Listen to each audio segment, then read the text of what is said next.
অভিযুক্ত করব, আপনারা হারিয়ে, কিন্তু উনি রাগ করেন না, উনি হেসে মুখে কামবো না, কারণ সাংবাদিকরা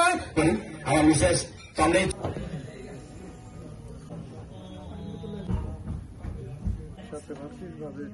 আমরা যেন একে অপরের জন্য তৌফিক দান করুন। আল্লাহ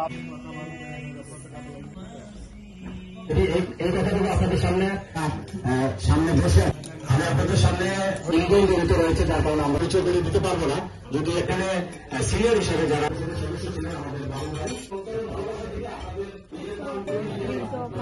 দীর্ঘদিন এই পদ কাজ করে সেবা করতে তিনি মাঠে কাজ পেয়েছেন,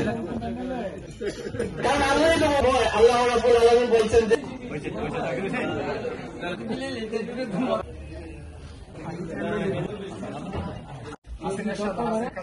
একসাথে